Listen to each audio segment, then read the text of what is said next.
Fala, meus amigos, muito bom dia. Sou o Dr. Antônio Martins Farias, sou contador, sou advogado, moro em Santa Cruz de Capibaribe. Hoje são 27 de agosto de 2025. Eu deixo aqui meu e-mail, meu telefone, caso queiram entrar em contato comigo, fiquem à vontade, desculpe o barulho da rua.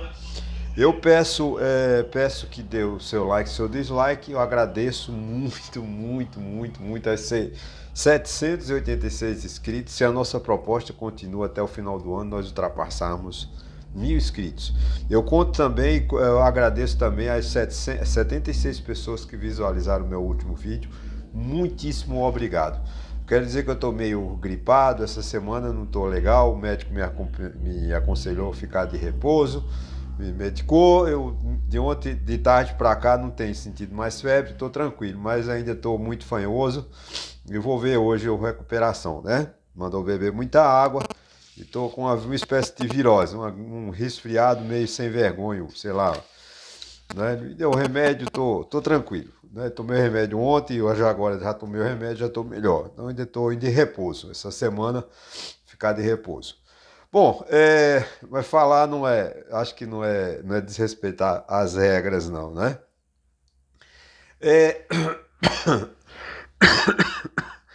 Tô tomando xarope também, viu? Prisão de Bolsonaro é justa, né? Essa é a manchete abro o meu vídeo de hoje. Diz o seguinte: para a maioria do povo brasileiro, a prisão de Bolsonaro é justa, né? Segundo pesquisa Genial Quest, 55% dos entrevistados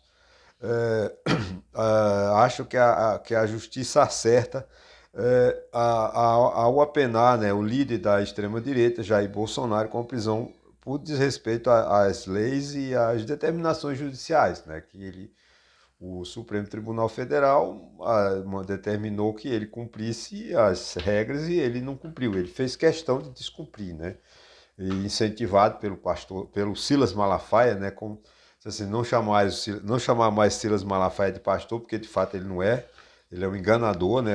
Ele é um líder político, ele quer o espólio de Bolsonaro. O Jair Bolsonaro tem um inimigo, chama-se o filho dele, Eduardo Bolsonaro, que está nos Estados Unidos, e Silas Malafaia, porque eles querem ser a direita, eles querem assumir o espólio, quer dizer, a herança política de Jair Bolsonaro. Isso já está mais que certo, né? Porque não dá para nós compreendermos que uma pessoa que tenha a capacidade do filho de Jair Bolsonaro, parece que ele é funcionário da Polícia Federal, ele é concursado da Polícia Federal, parece que ele é advogado, não sei. Mas ele está tomando atitudes que realmente, essa questão dele ter ido para os Estados Unidos para ficar contra o Brasil, pregando, é um absurdo, né? Ele, por mais que a gente entende que ele está querendo defender o pai, né, que da prisão, mas não é para ele fazer o que ele tem feito, né? E então ele vê que ele quer realmente o poder, ele quer assumir o lugar do pai, né? Flávio Dino, o guardião da honestidade, o guardião da Constituição, né? Mudando agora um pouco de assunto, o que o ministro Flávio Dino pede é o mínimo, e tudo previsto em lei, né? Ele, conforme determina o artigo 37 da Constituição, para liberar as emendas, mais de meio bilhão de reais que os deputados querem enviar para os seus parceiros, para os seus cúmplices, para os seus pais, para os seus queridos, né? Sem a mínima responsabilidade de dizer onde gasta, como gasta, ou seja, jogando dinheiro nosso para enriquecer pequenos grupos de pessoas. Porque você manda, né, 600 e 700 milhões de reais para amigos, você deixa essa pessoa bem de vida. Porque, como eu falei no meu vídeo de segunda-feira, se chega a 5 milhões para uma prefeitura e ela não precisa de dizer como gastou, aonde vai gastar, quanto gastou, ele não vai investir no povo, vai investir em alguma coisa que traga-lhe benefício, né? Garantir o curral eleitoral, né, como isso acontece, né? Felizmente. Então, os deputados e senadores querem tirar o ministro Flávio Dino, estão brigando com o STF, porque o ministro está pedindo o mínimo, né? Respeito à Constituição. Ora, qual é a função de um parlamentar? A função do parlamentar é respeitar a lei, respeitar porque é ele que cria a lei. Ora, se ele criou a Constituição, foi o Constituinte de 1986, que nós o escolhemos, eu tive o privilégio de escolher uma Constituinte, Espero que seja a última, como diz muito bem no discurso do Dr. Ulisses Guimarães, que o Congresso Nacional se reuniu pela última vez, né, no dia 5 de outubro de 1988, para promulgar uma Constituição cidadã, uma Constituição que teve a voz do povo. Então não pode agora o parlamentar, em nome dele, querer usurpar a Constituição, desrespeitar a lei. É fundamental, é questão elementar que o deputado precisa de exigir que a lei seja cumprida. Ora, se o artigo 37 diz que todo ato administrativo tem que ter a publicação, a publicidade, tem que ser a eficiência, o princípio da impessoalidade, né? O que é o princípio da impessoalidade? Que eu acho que é o que mais é agredido nessas emendas parlamentares. Porque eles mandam as emendas, 699, quase 700 milhões de reais, para amigos. E o dinheiro público ele tem que ser investido para todos. Aonde tem o maior, quanto maior, por exemplo, vou citar um exemplo, o município de Duque de Caxias é um município mais populoso do Rio de Janeiro. Então o Ministério da Saúde tem que investir mais em saúde aonde? No município de Duque de Caxias, porque vai atingir um aglomerado de pessoas maior. Né? E quanto maior atingir, a farmácia popular tem que ser um mecanismo que todas as pessoas, quanto mais pessoas pobres, carentes, que não podem comprar o medicamento, e se socorram da farmácia popular. Não é botar a farmácia popular para meia dúzia de privilegiados.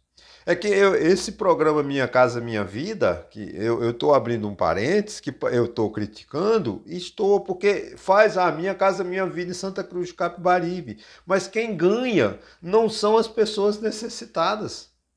Quem vai ganhar essas casas são privilegiados, os vereadores, o prefeito, o político, já tem as pessoas certas, pessoas que têm moradias. Essa Casa Minha Vida, se fizesse uma CPI, ia achar pessoas que têm patrimônios enormes, estão ganhando casa do governo. Tá? Não estou citando, com certeza é assim. Mas esse é um vício, a gente tem que combater isso. Né? Então, o que o ministro Flávio Dino, essa briga do legislativo com o judiciário, com o STF, é simplesmente porque o STF está cobrando o cumprimento da lei. Só isso, não está cumprindo mais que isso. Né? Já em outro assunto, diz assim, candidato que prometer indultar Bolsonaro perderá voto. Isso é o povo amadurecendo. O povo brasileiro é sábio, gente. Não adianta você ir contra o povo, não. Não adianta você ficar com mentiras como Jair Bolsonaro, como o filho de Jair Bolsonaro, como Silas Malafaia, mentindo para o povo brasileiro. O povo brasileiro sabe já discernir o que é certo e o que é errado. Segundo pesquisa da Datafolha, de julho para agosto, 61% dos brasileiros não votarão em candidato que defender a anistia a Bolsonaro. Porque as pessoas sabem que Bolsonaro cometeu crime, sabem que Bolsonaro tentou um golpe de Estado, sabem que Bolsonaro quis desrespeitar a Constituição quando ele quis ficar, se perpetuar no poder. O Lula ganhou a eleição, se você concorda ou não com o Lula. Nós, no ano que vem, temos chance de apresentar um novo candidato, uma nova eleição. Vamos, se a gente quiser, a gente tira o Lula. Mas se o eleitor quiser permanecer, que mantenha o Lula no governo. Não cabe a mim dizer, você vota no Lula, vota no Bolsonaro. Não, primeiro que Bolsonaro não será candidato em 2026. Né? Agora, é preciso que o povo brasileiro não é idiota, o povo brasileiro não é burro, o povo brasileiro é um povo inteligente, um povo esforçado. Então, de cada 100 pessoas, 61 pessoas, quase de cada 10, 6 estão dizendo que só 4 dizem que não querem, que aceitam o candidato de Bolsonaro. Então, nós temos a maioria. Bolsonaro cometeu os crimes e tem que ser punido, e acabou, não tem que ser perdoado. Porque se perdoar Bolsonaro, temos que abrir a chance de perdoar todo mundo. Né? Esse é o grande problema do Brasil. Né? Você vê como essa briga de Bolsonaro é uma briga que a briga da família Bolsonaro nem ela se entende. Eles trabalham contra o Brasil e estão brigando entre eles para ver quem fica com o resto de Bolsonaro. Porque o Bolsonaro, nós só vamos falar do Bolsonaro até outubro, novembro. Quando no dia 2 começa o julgamento, né, do processo principal, que tem outros processos, que veja bem, Bolsonaro não está preso pela tentativa de golpe de Estado. Bolsonaro está preso por descumprir ordem judicial em outro inquérito. né? Esse processo para o qual o Supremo julgará na próxima semana, Bolsonaro está solto. A preocupação do Supremo, do juízo, é cuidar do processo que o réu está preso. Temos parece que o Braga Neto, que está preso. Então o Supremo tem que correr, né, dar prioridade a esse inquérito, a esse processo onde tem um réu preso, que é o Braga Neto, o vice-presidente Jair Bolsonaro, na chapa dele, né, de 2022, quando ele perdeu para o Lula. Mas o que é que acontece? Acho que tem outro, não sei se tem outro ainda preso. Acho que tem uns coronéis também nesse esquema todo. Tem um general, também acho que são 2 generais que estão presos. Mas o Bolsonaro está preso por descumprir decisões judiciais em outro inquérito. Não é nessa peça que vai ser julgada no dia 12. Do dia 2. Do dia 2 ao 12 de setembro, né, eles vão julgar e condenar ou absolver Jair Bolsonaro. Aí o Jair Bolsonaro tem mais uns 15 dias. Eu não sei se o STF vai publicar em seguida a decisão, a ata, né, do julgamento. A partir da publicação, tem 15 dias para apresentar recursos, né? 1 ou 2 recursos. O STF não sei se vai responder logo ou não. Aí o Bolsonaro vai para o limbo. Essa é a grande verdade. Aí já começam as eleições de 2026, a campanha de 2026, Bolsonaro será esquecido. O Eduardo Bolsonaro sairá do PL, essa é a informação, né? O filho 03 de Jair Bolsonaro, que está traindo o Brasil nos Estados Unidos, sairá do PL caso Tarcísio de Freitas seja o candidato à presidência da República em 2026. Claro que vai ser. Jair, o Tarcísio de Freitas já está em campanha, ele já mudou o discurso, ele já está dizendo 44 anos em 4, está imitando a proposta, né, 50 anos em 5 de Juscelino, e também teve um slogan de Fernando Henrique que eu não me lembro agora. Então o Tarcísio de Freitas já é candidato a governador. Ontem teve um jogo com prefeitos e botaram o Kassab como juiz, imagine, né? Já Kassab, juiz de futebol. E já era campanha para Tarcísio de Freitas. Não tem mais discussão. O Tarcísio de Freitas é o candidato em 2026, assim como o Lula é o candidato em 2026 da esquerda. Essa informação que eu estou falando foi publicada na coluna da competente jornalista Bela Megali do jornal o Globo. Coisa que os bolsonaristas não leem, mas os bolsonaristas só leem notícias falsas, mentirosas, produzidas por Paulo Figueiredo, produzidas por Alan dos Santos, produzidas, né, quando era vivo o Carvalho lá, aquele Olavo de Carvalho, mentiroso, mau caráter, um falsário, que ele foi de tudo, menos do que nada, porque ele nunca estudou, ele saiu da escola com 15 anos e acho que não voltou mais à escola e se fingiu de filósofo, de tarólogo, enfim, um monte, acima de tudo era um picareta, né? Dentro desse conceito, Lula já admite que Tarcísio será seu adversário em 2026. Em reunião ministerial de ontem, o presidente Lula afirmou que seu adversário em 2026 é o governador de São Paulo. Não tenha dúvida que é. Eu afirmo que é. Né? Na ocasião, Lula também pediu empenho e decisão dos ministros do Centrão, né, que compõem o governo do PT, que opte por um lado, né, o caso não queira apoiar o Lula, que saia, que peçam demissão e vão-se embora, cuidar dos seus afazeres lá que Lula tem o que fazer. E escolher outros ministros para ocupar os ministérios para trabalharem para ele, não para o partido de Tarcísio de Freitas, né? Não resta dúvida de que o Tarcísio de Freitas é o candidato, né? Como eu falei no vídeo de segunda-feira, Lula, o Ciro Gomes é o candidato a governador do Ceará e já apoia para a presidência da República o Tarcísio de Freitas, né? Já fechou a questão, não resta dúvida, né? Trump versus Lisa Cook. Lisa, né? Acho que é o nome dela. Com a arrogância de sempre, Donald Trump demitiu a conselheira do Fed, o Banco Central Americano, né? Lisa Cook. Ela, porém, disse: eu não saio do cargo, você não tem competência para me demitir. E ela está certíssima. Donald Trump não tem que se meter no Banco Central Americano. Ah, mas ele é o chefe. Não, tem leis, tem ordem. O presidente tem que cumprir a Constituição. E a autonomia do Banco Central faz parte do constitucionalismo americano. E ele precisa respeitar. Então, ela foi aprovada com mandato de 14 anos, foi indicada pelo presidente Joe Biden, foi sabatinada no Senado Federal e está ocupando o cargo. Ah, mas ele supostamente ela deu declarações erradas, colocou dois endereços. Isso era para ter sido verificado na época. Não foi, passou, acabou. Então Donald Trump vai perder essa, porque como existe uma expressão, né? Na França tem juiz, eu espero que nos Estados Unidos também tenha juiz, né? Essa decisão do Trump é arbitrária, absurda, é inconstitucional, né? Como é inconstitucional as atitudes de Donald Trump. O Donald Trump está desrespeitando as leis, as regras americanas, assim.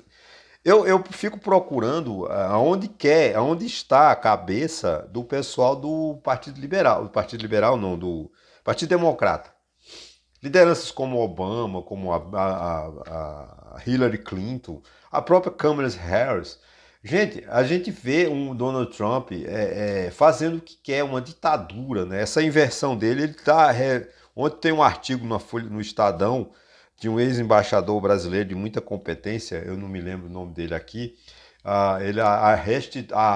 Vamos dizer assim, ele está fazendo, o Donald Trump está reutilizando uma chamada doutrina Monroe, né? Que é o domínio, a dominação dos Estados Unidos por toda a América, né? O Donald Trump está fazendo isso, essa perseguição ao Brasil que ele está fazendo, né? Caçando, aplicando essa lei arbitrária, inconstitucional ao ministro Alexandre de Moraes e caçando, parece que ele caçou o visto do Lewandowski, de uma menina de 10 anos que é filha do ministro da Saúde. É tanta inconstitucionalidade, tanta arrogância, tanta falta de respeito que o governo americano, né? Porque eu tenho certeza que o povo americano não está aprovando isso. O povo americano gosta, em parte, do Brasil, né? Eu quero aqui me solidarizar com o povo americano por tê-lo posto esse incompetente, esse réu, esse condenado na presidência da República, né? Porque o Donald Trump é um bandido, né, ele está processado pela Corte dos Estados Unidos, ele só não está preso porque está na presidência da República. Eu vou abrir aqui um parêntese e vou pedir vênia a todos por minha falta de conhecimento do assunto. Mas me preocupa demais as relações do governo brasileiro primeiro com os Estados Unidos, né, e segundo com Israel. O Brasil, em sua história, sempre teve podemos chamar de omisso ou de vira-lata, sempre teve uma diplomacia pautada na negociação, pautada na conciliação, pautada na educação. A nossa diplomacia é respeitada no mundo todo. O Brasil é um país respeitado no mundo todo. Todo mundo tem respeito ao Brasil. Quem desrespeita o Brasil somos nós brasileiros. Em primeiro lugar, não reconhecemos a importância geopolítica, a importância cultural, a importância de tanta grandeza que nosso país tem. Nós não temos brigas com outra nação. Nós somos um país racista, não posso esquecer disso. Essa cultura, lamentavelmente, racista do Brasil, que se enraizou dentro das religiões, que era o amplo salão, o local ideal para que nós pudéssemos igualar todos os brasileiros, independente de região, independente de cor. Nós somos brasileiros. Mas, lamentavelmente, não tem como eu negar o racismo do Brasil. O brasileiro é racista e tem uma perseguição e uma grande dívida para com a África, com nossos irmãos africanos. Mas me assusta, por isso eu peço vênia mais uma vez, em constatar essa grande desavença, essa briga do Brasil com Israel. As nossas relações com Israel são culturais. O Brasil acolheu né, de forma carinhosa, de forma respeitosa, uma tradição judia, né? Porque nós somos cristãos e o cristianismo nasceu no judaísmo. Além de que após na Primeira e na Segunda Guerra Mundial, o Brasil foi assim um berçário, um portal aberto de amparo a todos os judeus perseguidos. Nossas empresas, as grandes empresas, os grandes aglomerados econômicos, conglomerados econômicos, empresariais, industriais, têm o capital judeu. A nossa cultura, o nosso teatro, a nossa música tem toda uma estrutura judia. Que foram os judeus que investiram, que fizeram, construíram casas de músicas, casas de instrumentos musicais no Rio e São Paulo. Nós não podemos abrir mão do judeu. Eu não sei se eu estou falando a verdade, se o judeu vai ficar com raiva de mim. Se algum judeu ouvir esse vídeo e ficar com raiva de mim, não fique. Nós temos um carinho, nós somos irmãos. Eu sei que o judeu se separa, né? Porque ele tem uma linhagem matriarcal. Se ele não é filho de mãe judia, ele não é considerado judeu. Mas o Brasil, principalmente no Nordeste brasileiro, o que tem de judeus é uma coisa assustadora, né? Porque os vendedores, os caixeiros viajantes, judeus, árabes, os mascates, como tem tão conhecido lá em frente a Mackenzie, a Moraes Júnior, né? Tem um estátua de um mascate. Essa cultura linda que perdemos, lamentavelmente. A história do mascate, a história do tropeiro, essa história foi perdida. Mas eu estou aqui para resgatar. E por exemplo, a homeopatia veio para o Brasil e salvou vidas. Judeu que vendia o livro da homeopatia. E todo mundo começou a comprar o livro e começou a salvar vidas. A nossa música tem influência judia. Eu não vou entrar no detalhe da guerra de Gaza, porque eu acho que toda guerra ela tinha que acabar, não devia começar a guerra. Eu não vou dizer se Israel está certo ou Israel está errado, se Gaza... Eu não concordo com o terrorismo. Aquele grupo lá, financiado pelo Irã, que para acabar com Israel, eu sou contra. Eu não quero que extermine o judeu. Eu quero que o judeu chegue a um acordo com aquela região. Aquilo será um conflito eterno. Porque os árabes nunca vão aceitar que tenha um território judeu. E os judeus nunca vão aceitar que tenha um território árabe, porque eles acham que são donos. É uma questão de cultura, eu não vou me meter nisso.